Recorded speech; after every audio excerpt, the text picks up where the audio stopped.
Script, and historical overview. So before I start, let me tell you a little bit about myself. I'm a general dentist. I'm currently the Associate Dean for Academic Affairs at the Dental College of Georgia and Augusta University. Augusta is a wonderful place. I moved down here from Milwaukee. Let me go ahead now and start. The first slide is of a timeline image that came from the original Parker Pen Company website. I don't think this is still posted, but the area I'm going to focus on today is a small area encompassing this portion of the timeline where it says copperplate, calligraphy, and modern handwriting. And more specifically, I'm going to be starting with English roundhand script, which is what they have mistakenly called copperplate. So, if we look at English roundhand, all right, this is a form of handwriting done with a feather quill pen that was derived or influenced by styles from both Italy and Germany, and was brought to sort of this ultimate evolution in England. And according to Sir Ambrose Heel, this form of handwriting flourished from about 1570 to 1800. In this slide, you see Sir John Ayres, an English writing master of the time. If you look at the bottom of his image, you see a very fancy ornamental something, a flourish, and that's actually his signature. So these gentlemen were very skilled with the feather quill pen. The most famous, perhaps, of these is George Bickham because of the Universal Penman. Bickham's Universal Penman is available today. George Bickham Sr. himself was both a master engraver as well as a English writing master.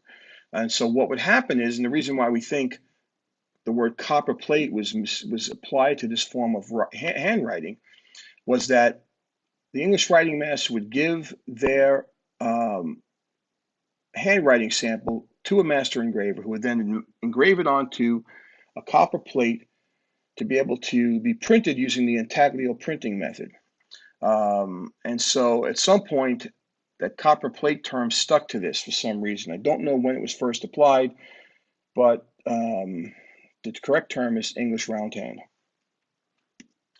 So in the USA, if we look now at a time from the mid 1700s to the early 1800s, the form of handwriting, as you'd expect from a former colony of England, was English roundhand. In fact, the very first handwriting book ever produced in the United States was by John Jenkins, and you can see here at the middle it says Writing Master. And what's interesting is this book was printed first in 1791. IAMPET, the International Association of Master Penmen Engrossers and Teachers of Handwriting, my organization, of which I'm the historian, actually has Jenkins' original teaching copy of this book from 1791. The provenance is impeccable. We have that book through the centuries, down through the centuries from his family. And it was gifted to IAMPET because of what we represent for handwriting. And so this is the first book, but this was, in fact, a form of English roundhand. Roundhand was script and handwriting done with a feather quill pen. We know from Bickham's work that it was not a pointed feather quill. It was a narrow broad edge. And so that was the very first handwriting book introduced in the United States. Now in the early 1800s, a gentleman named Platt Roger Spencer Sr. comes along. And he developed what most people know today as Spencerian Script. What's not commonly known about this is that he did not use a steel-pointed pen. Very few were available back then. In fact, Spencer himself preferred and taught with a feather quill pen, a pointed feather quill pen. He preferred it throughout his life. So if you look at this specimen now, here's an original specimen of Platt Roger Spencer Sr.'s handwriting. And you can see the very characteristic forms of Spencerian Script here, very different than the more heavily shaded English roundhand. The lowercase letters here are not heavily shaded. There's delicate shading here. This form would eventually be taken by Platt Roger Spencer's children and his students and evolve into a more precise form of penmanship. but this is the original form of Spencerian script. So unlike round hand, you can't point to one specific exemplar and say that's the way it's supposed to be. In the case of Spencerian script, if you wanted to get real purist about it, you can point to Platt Rogers Spencer's original instructional materials and say that is the seminal form, of Spencerian script. Well, it's evolved since then, but this is still a very beautiful form of handwriting. There's two important developments that occurred that helped Spencerian script evolve into this more artistic and precise form. Those two things are the mass-produced steel flexible pointed pen and the oblique pen holder. But it's important to note that they were not involved in the original development of Spencerian script.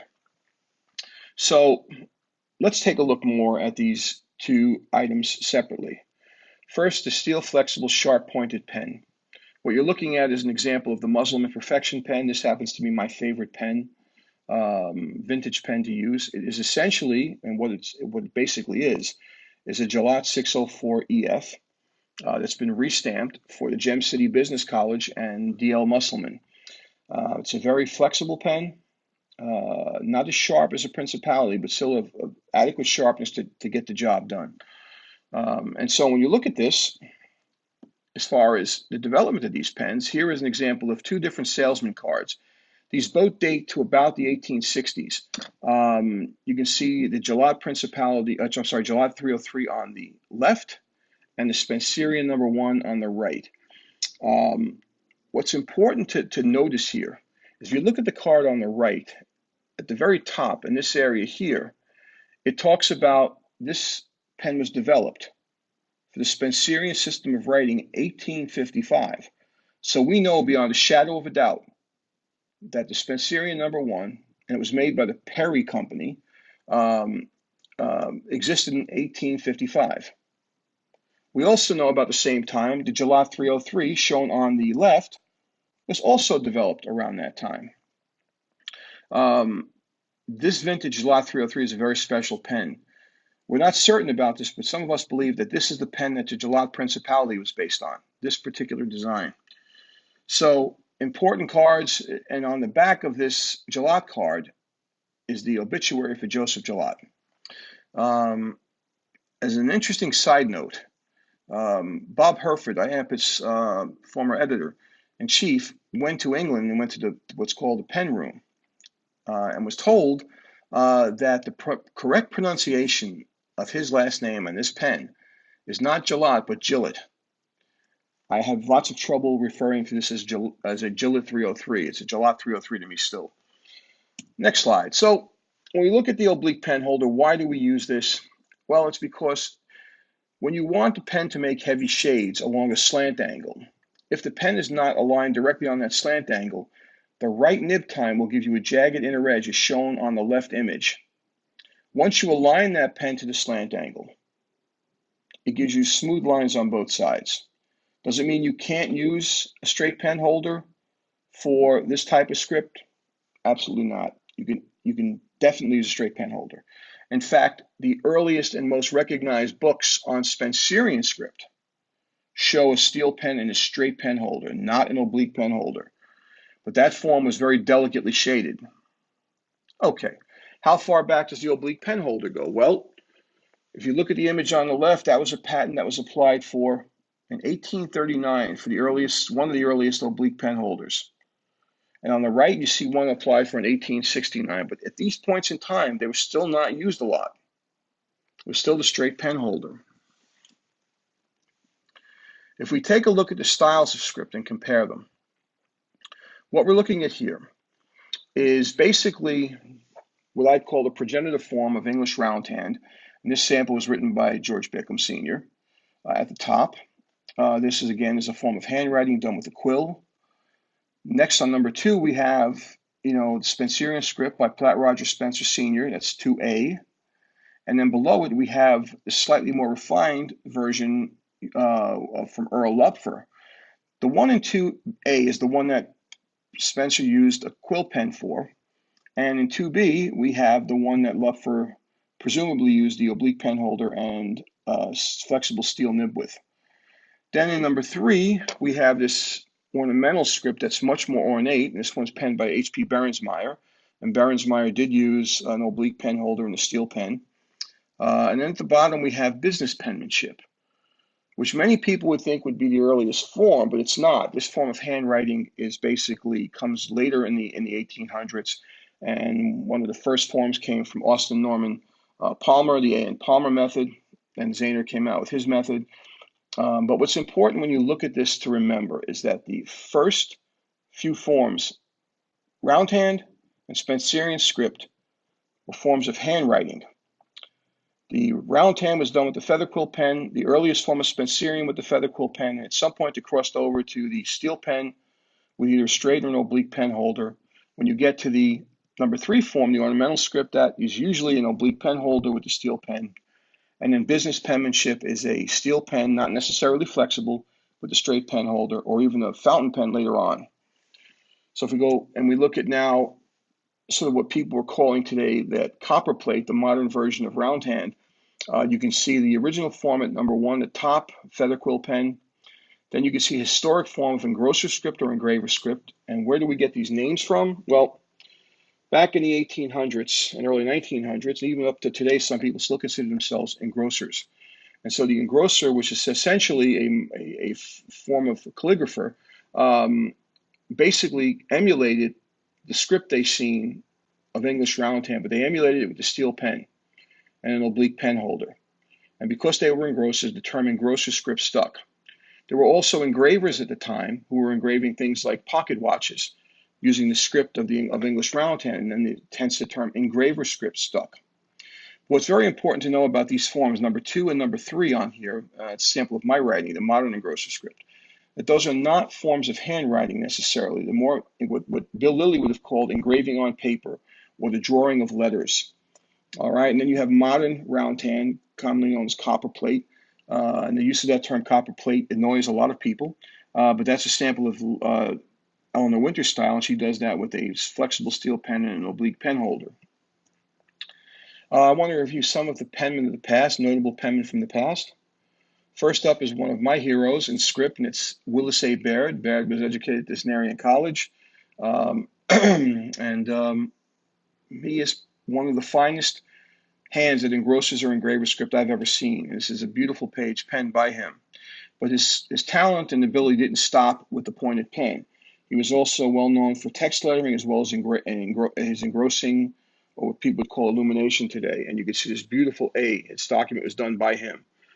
Fabulous work. It's breathtaking to see, and in person, it looks like you can pick these acanthus leaves out of that A with your fingers. Next up is the Wizard of the Pen, Francis P. Courtney.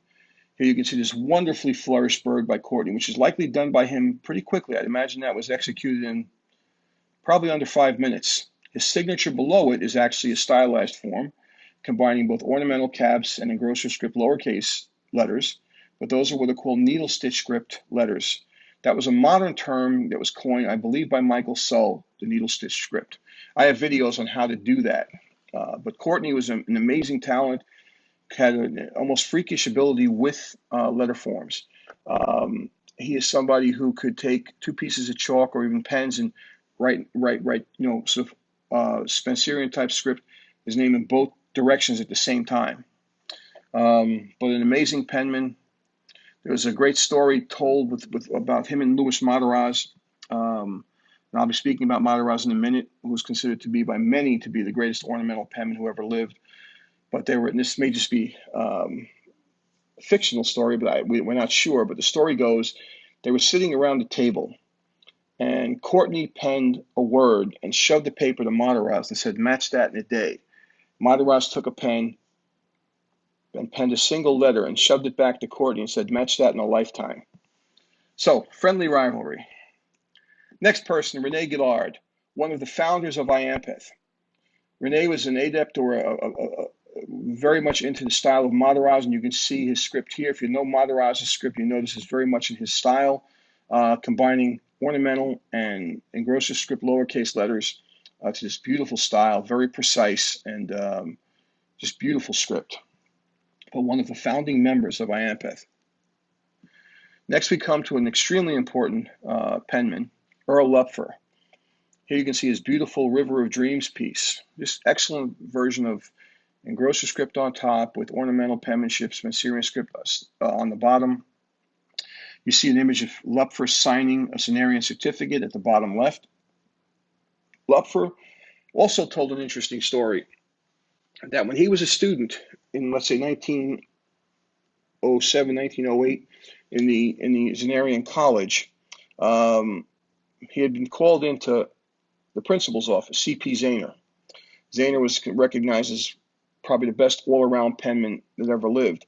And Zaner told Lupfer, after seeing some of his initial tries, he says, "Listen, kid, you just don't have it. You know, you may need to find a different line of work." And Lupfer says that it lit a fire under him, and he worked extra hard and actually became, like Zaner, one of the greatest all-around penmen, as his sample clearly shows. His ability with the pen was remarkable. He went on to become the principal at the Cenarian College, and was the one who revised the Cenarian manual. And it's his pages, the first few pages of that manual, are recognized as some of the best teaching ever for engrosser/engraver script. So he went from this position where Zaner basically told him to get a different occupation to being one of the best there was at this. Now some sample Cenarian certificates at the Cenarian College of Penmanship, founded by C.P. Zaner, Elma Ward Bloser, and Lloyd Kelchner for a short period of time. Kelchner left quite quickly. Students who attended that college were made to write their own certificates of merit.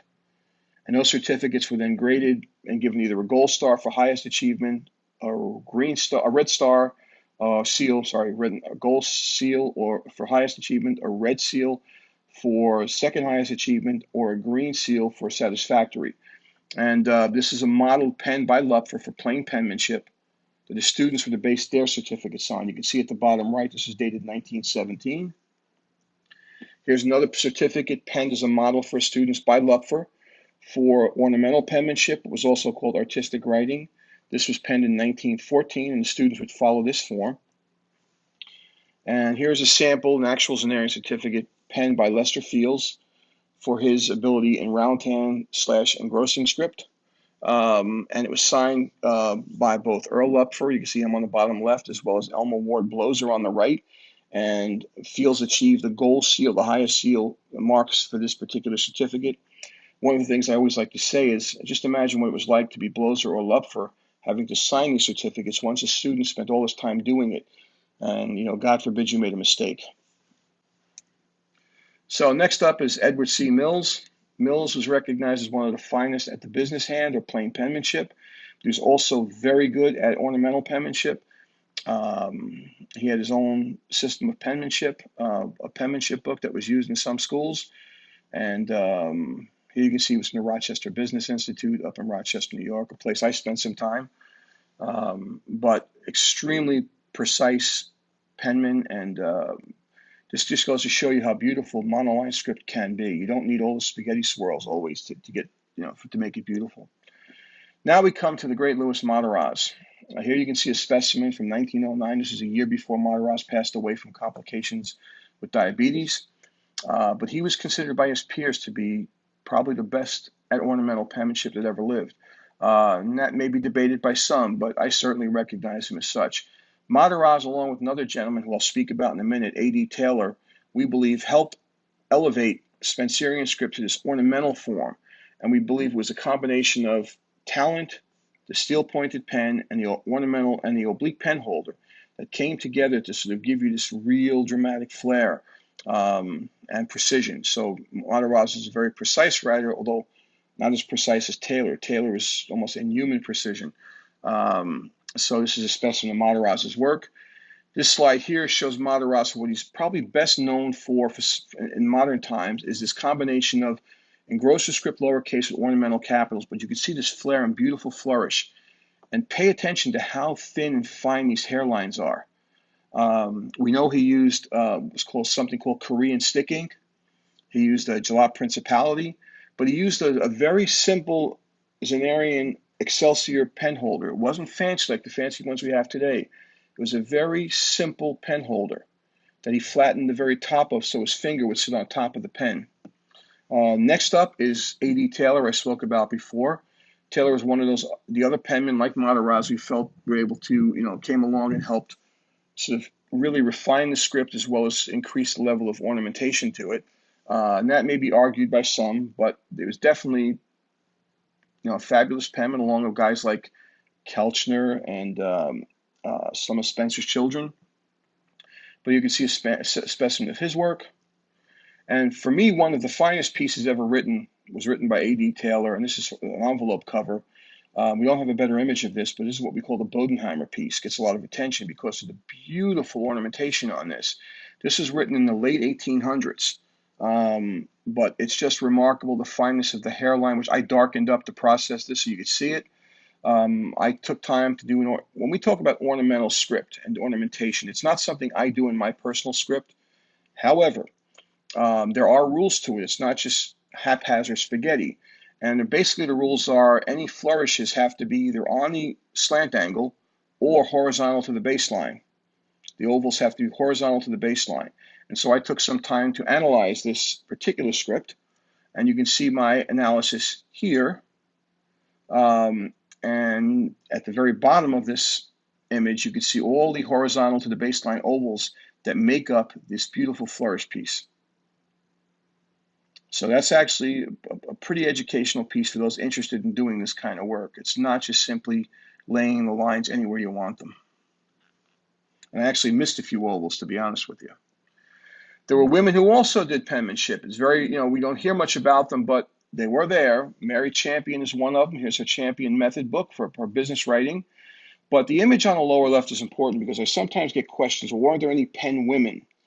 And the answer was yes, but they refer to themselves as penmen. And if you look at this image, the image actually is titled Penman of the Capital City Commercial College in Des Moines, Iowa. And she's listed as one of the penmen.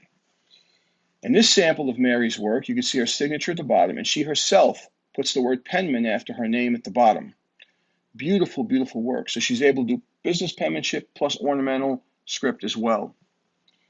And another female penman who was spoken of in the same breath as Monterossa was Anna Stott Gittins.